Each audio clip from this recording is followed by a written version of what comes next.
still doing the f***ing autofocus. Why? What is this shit? Oh, because of this. Because of you. You. Hi, I'm Yami from 2013's.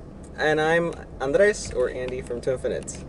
And we are here in South Beach. We're in South Beach. Look, oh my god, pretty. look, It's there's incredible. Parties and people in bikinis. Wow, oh my god, I'm so... Woo! And we're doing this a la ghetto on top of the dashboard, driving home from...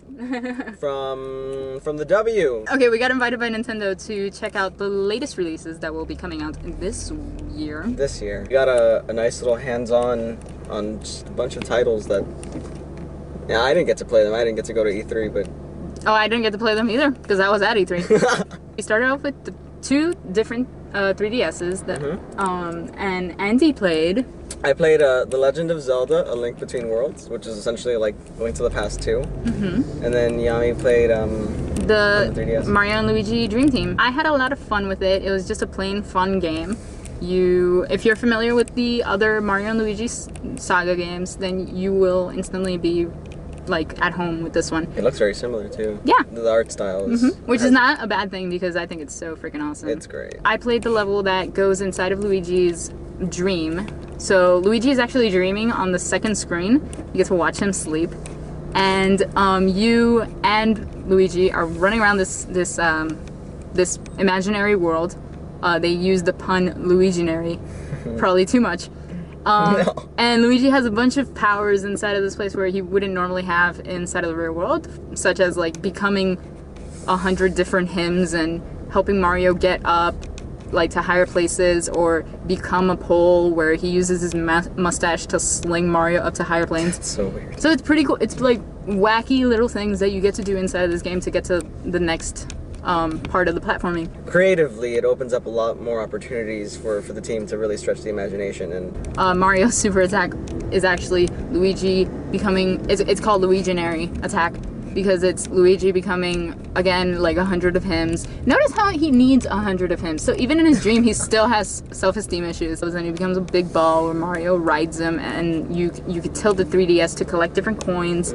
And then finally you get to the enemies at the end of that long path of coins, and you press A to soccer slam Luigi into... Obliterate them. Obliterate them with, like that, with It's Luigi. funny, yeah, there's so much Luigi, but even then... Mario. Mario's the instigator. Mario, he's still the second fiddle regardless. I am hunched over like a weirdo because I'm holding this on the dashboard. For the new Link to the Past 2 sort of thing, it essentially, it looks exactly like a Link to the Past, actually. It's really awesome. It plays like it, except, you know, instead of just going like... Instead of like face... Now you have like 360 degrees of vision and movement, so it's actually really cool. It's a lot better for like precision, especially with like with the arrow, with the bow and arrow. So now you're not just sort of like really timing it so they have to like walk into your field of vision, but you can actually kind of go and then just kind of hold it and then move a little bit to the side and then shoot. So you can essentially do that with pretty much like anything. You know, it's your standard Zelda thing, / hold it to spin. And the enemies actually, it literally looks exactly the same. It's as if they just, poof, this magic. And then suddenly it's 3D. And the 3D looks really good too, actually. I got to play in the field, where I was just as lost as I would be in A Link to the Past. And then I got to play in the dungeon, in one of the dungeons, where it actually it was very vertical. And I guess in order to really play on the strengths of the 3DS, when you would use the hammer to press on this like button, and you step on the button and then you shoot up, and then you kind of see him like, you know, going through the 3D like woo. When you're like 4 floors up, you still see like boom boom boom, like 4 levels, and it's actually really cool. It doesn't hurt your eyes at all. And then the merge mechanic, which I think is one of the newest features. So you essentially turn into a painting or a drawing on any wall, and then you can walk along that wall like the same way, like as if you're a drawing, to end up in different locations. And it keeps the spirits and the style of A Link to the Past while still being something practically completely different. I don't know where I'm going. Oh man. You party. Yeah, we party you. We party you. Party you. We party you. You party we. You party. You party we. I hate these girls. Don't run them over. I was impressed that they had a large variety of games, and we're talking a large variety of games. Yeah, there were over 80, sorry. Crazy. We had a lot of fun like together and stuff, because these games had us pitted either against the person in the tablet with the tank one that we played, it was like Andy demolishing all of us because he's on the tablet and so he's a massive tank. So I'm a giant tank, and everybody else is small tanks. And 3 other people are small tanks, yeah. And then you got to defeat the big tank with the small people, but the big tank is freaking really hard to beat. But he's slower. But he is slower, and the controls are more difficult for the tank. Well, he has the advantage though of the gamepad. The gamepad shows his point of view, whereas on the screen it shows everybody on the arena from like a top down. So when you play as the big tank, do not freaking look at the screen because you need to look at the gamepad. Oh, it's a right only crap. Everyone that was the big tank always won though. So in a way, it was almost it was an OP. It was too easy as a big tank. Yeah, it was. I feel like these mini games are crazy easy. It leads to another issue with the other one that we played, which was one where the person with the tablet, you would rotate the tablet around the 4 players, and the person with the tablet would have to do a face that mimicked whatever the tablet told it to do. Like, for example, it would say, it told me, act like your ear is heavy. So I like did this. And then like the other 3 players would guess what the person said.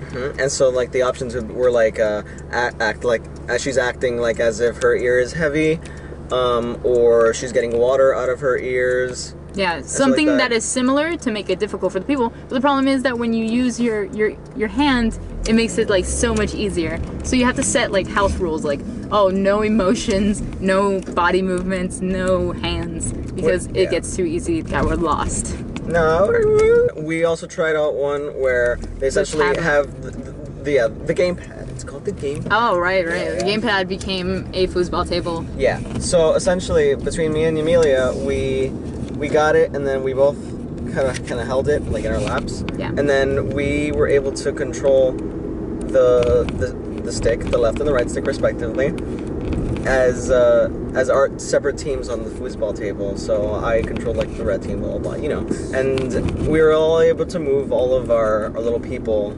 simultaneously, except for the goalie who only moved side to side. It was actually a lot of fun. That was actually, I think, my favorite Wii party game actually. Really? I'd say my favorite one was the face one. As with any party game usually, it's the kind of games that probably work best when you have like friends and alcohol in your system. Right, that's actually what they said, I think. That's even what they said themselves. Oh yeah, and the most important part of Wii Party U, there's a new little character called, what is his name? Phil. Phil Party?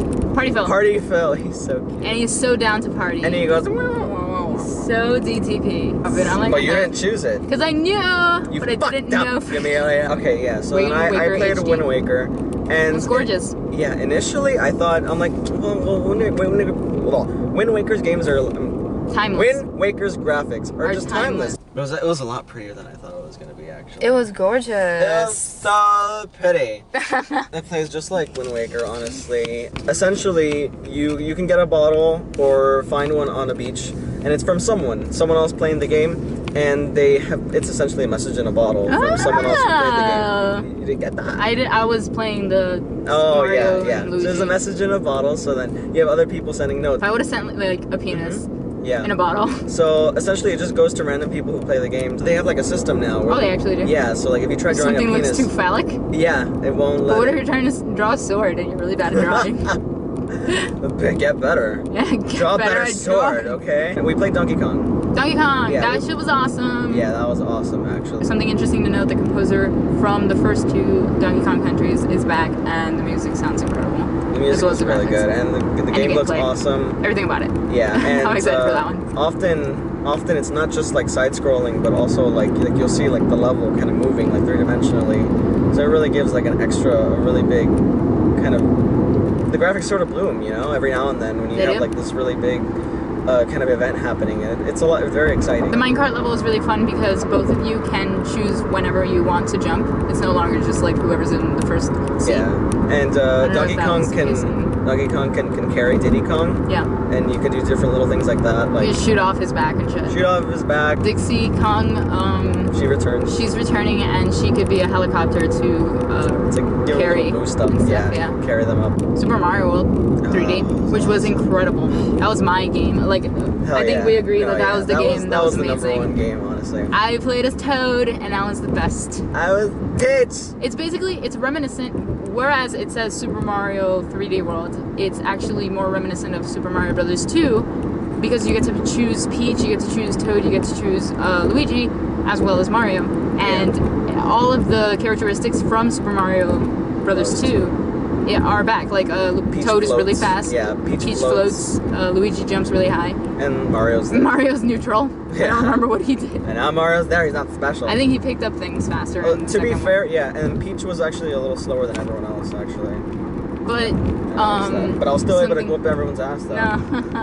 They look absolutely adorable. They're so cute. When they are not their big forms. They're so cute. They're tiny. Airport. Yeah, I know. So when she gets really tiny, her crown doesn't get any smaller, so she has this giant crown. Yeah, massive crown. You're cooperative, but you're also competitive, because at the end of each level, it'll tell you who is the best player, so you'll automatically want to fucking be the best player. Yeah, you're gonna want to get the most points, and the person with the gamepad actually can tap anywhere, like on the map. Right, you like, had the anywhere gamepad. that you can see. Yeah, you can also play.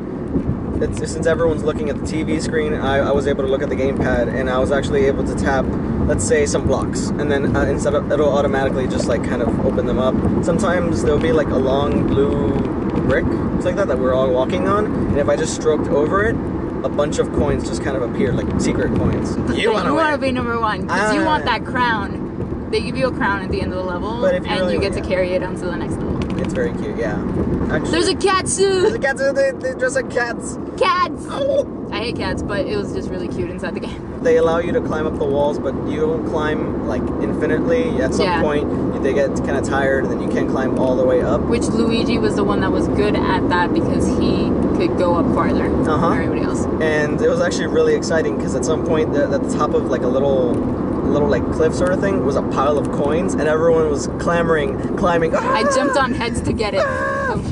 Yeah, you got it? You got it? I got it. I got it by jumping on all the...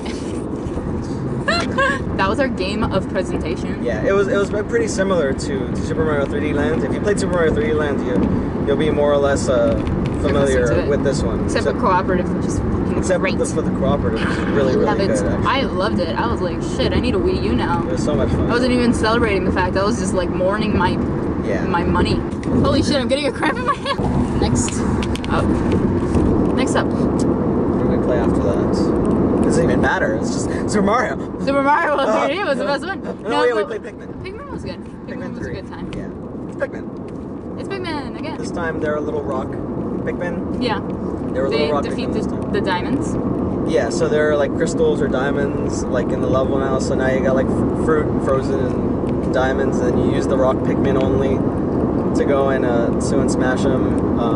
You have them building. You got them like building bridges and making little shortcuts, so that you don't have to go all the way throughout the entire level to go back to your spaceship and stuff. So it's not a huge leap in the series, honestly, but it was still a lot of fun, and it looked gorgeous. It looked so good. I agree that it's really not that big of a leap. Like I liked it because it's Pikmin, but it wasn't something that blew me away. Although frankly, the multiplayer was cool though, because I mean you'll probably want to be doing it with friends if you really want to get through levels as fast as possible and get the best score. Because we were going through it like twice as fast as we probably would have on our own, because we were both doing different things. So like while she was building a bridge, like while I was building a bridge, she was off like doing shit. Yeah, that way. Shit. The June Road. Yeah, we're going the wrong way. Fuck. Whatever we're on. Nintendo is genius in incorporating the tablet. The tablet, the gamepad was really comfortable. Honestly. I keep saying the tablet. The gamepad. The gamepad. It's not awkward in your hands at all. Actually, it's perfect for when you're looking down at the screen. It's a perfect size. And then when you're looking up at the TV, it's still fine. It feels good in your hands like that, and the nice like little contours. You don't get cramped up like sometimes when you're playing a 3DS, and because it's so flat, you're holding it for long periods of time, and then your hands like. Really cool that they used the gamepad to show you how you did in that level. Like once you beat it, they show you like what routes you take. Yeah, and then you can like fast forward to see what you did wrong. Yeah, there's faster. A replay. A replay for Pikmin. And you see it like you see the whole map top down, and you see your little icons, and you can literally look at everything you did and like in a really fast like real time, or just go through it really quickly, and then strategize, accordingly, however you want to do it the next time. So now in this game, I think one of the biggest differences now is instead of doing it just once every level, you can always go back and beat your time, beat your score. We played Sonic and Mario and Sonic at the Fuck. Mario Long and ass name Sonic, at the Olympics. The Olympics of the snow. You know. Of the snow variety. The next Winter Olympics, wherever they are. Yeah, well, we started off playing snowboarding game. Yeah. And I was and he broke it. I broke it. Apparently. They were like, it's still in beta, but whatever. It wasn't that great, honestly. I asked him, can you do any tricks and stuff when you're on the ramp? And he was like, no. You just go faster. You just go faster. I was like, you get on a ramp. Well, the bobsledding thing was cool though. Still doing the fucking autofocus. Why? What is this shit? Oh, because of this. Because of you. You. Yeah, the bobsledding thing, they had us. You get 4 people in a line. 4 people in a line, like you're in a bobsled. Like you're in a bobsled, and the first person holds up the gamepad in front of them because it's gonna like videotape you while you're playing. It was pretty fun, but I can't see myself doing that more than once. No, but it was funny though. You get to see everyone's face, like. But it was funny. And like you all like tilt to like. With the motion tracking of the Wii remotes and stuff. And we were badass. Oh yeah, we were badass. We should say that. We beat the time by like 8 seconds, which is pretty crazy. And then the last game we played was Wonderful 101. Wonderful 101 was awesome. Yeah, it was as awesome as I thought it was gonna be. Yeah. Honestly. It's a new IP, as everybody knows. Platinum Games. And it's something that the hardcore community would love if you're not already swayed by Super Mario World 3D or Super Mario 3D World, which you should be because that one was amazing. Casual gamers are gonna have kind of a hard time. Yeah, because it is a more complicated game. Yeah, you need to draw different shapes. It was sort of difficult. Press different. It was hard. It was very chaotic too. It was chaos. It was hard. And you need to like do so many things at once to get the powers out and stuff. Yeah. All that said, though, it was still awesome. Yeah, it oozed style. It was awesome. Like I loved the style. It was really cute. It was beautiful, Joe. You got like tons of little people on the screen. It's like Pikmin on steroids and like battle Pikmin. Yeah, that's the best way to describe it. It's battle Pikmin. So you could essentially on the gamepad or with the right stick, you can draw out kind of like Okami. Oh, you can draw with the right stick? Yeah, I was Crap, doing that I was using times. my crappy ass fingers.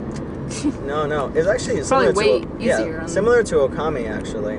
Oh, because it uses up instead of your ink gauge, it uses batteries. So you draw the weapons that you want. Yeah, so draw the weapons. So you could do like a straight line, and then the longer you do it, the more people you're gonna use, and the more powerful it's gonna be, and the more battery you're gonna be using. You could do like an S. You want to do it as big as possible to do the more damage, but also you need to conserve your battery because you have these other special powers called Unite. I think it was. That's what they are. Yeah. Unite, and you could use dodge by pressing the right trigger or the left trigger. You use block. You turn into. You could buy different powers for those, but we were shown dodge and block. Looks like there's a lot of uniquely rendered little superheroes. I'm guessing there's gonna be 100 different ones. Yeah, and the best thing is that when they get hit, they turn naked. They fall on the ground. You have to pick them back up, but they're naked. That's the best part. Best part? I kept on making them get hit. Just to see them. Just to see them. Just to see them. It's funny because you also use those weapons to solve puzzles and stuff. Like there was a Ferris wheel that needed to turn on, and then you had to use one of your powers to turn it on. But the thing is like, oh, what would turn gears? And we were like here, like thinking, sword, a gun, a whip, maybe a gun. And I was like, no, you use your hands. You use your hands to turn a gear. Use your fucking hands. So do a fist. Into a hand. So you turn into the hand. And then you turn it, and you turn like the gear to get it working. And then you do an L to turn into a gun, and it's like Bayonetta's gun, just like Bayonetta's gun, just beat the shit out of everybody. People were nice. The people were super nice. They were super great. We were super, as we always are, as always to Infinite, we always fuck up something, basically. And we first off, we were like 5 minutes late because of traffic. We parked in a goddamn place that we didn't need to park in. And it was so expensive. And we could have gone just valet. We didn't know because we're new to this. We could have got free valet. They apparently pay for your valet. We didn't know. You know why? Because Nintendo pays for things. Whatever. We're stupid. Let's not talk about it. Let's not even think about it. Talk about it. Yeah. And we were there, and we went up the elevator, even though the very nice PR people told us, oh yeah, just talk to the bellhop, they'll bring you up. We went into the elevators alone, by ourselves. People pushed buttons to go to their specific rooms, and apparently in the W, you need a key card to use the elevators. So we freaking pressed the 9 and it didn't work, and we had to get off at the 18th with someone else someone else. And we had to go down all those flight of stairs. 9 floors. Running. Yeah. So we ran down. We ran down 9 flights of stairs because we were late and we didn't want to seem like pathetic little amateurs because video games. Which we are amateurs. And at first I was like, well, I don't want to get the white one, the cheaper one, because it's so much less gigs. However, if you already have an external hard drive, you can actually hook it up to the Wii U and just use those gigabytes or terabytes if you even have any. You can literally just get the cheaper one and buy a freaking external hard drive and be set. And bam, you have a million gigs more than fucking PS4 or Xbox One is like that. And I thought that was really awesome because that was what I was worried about. So already I got hooked on the idea that Animal Crossing is incredible, and then Pokemon X and Y are coming out, and now Mario and Luigi Dream Team. I'm definitely gonna get a Link to the Past too and stuff like that. Link Between Worlds. I don't like Legend of Zelda that. And the Wii U, I'm sold as well for Super Mario 3D World. We're not kidding when we say it's that fucking incredible. So who's the one writing about it? Is it me or you? I think it's me. Yeah, you. Good. This has been Yami from Twinfinite. This has been Andy from Twinfinite. As well. And we really enjoyed it. And thanks, guys, for watching. Like, subscribe, comment, visit our website at twinfinite.net. All that shit. Yeah, and post in the forums and tell us how you love us. And tell us what games you are excited for. Because we know you're excited for some. Okay, we're totally lost. We need to go. Bye. Bye.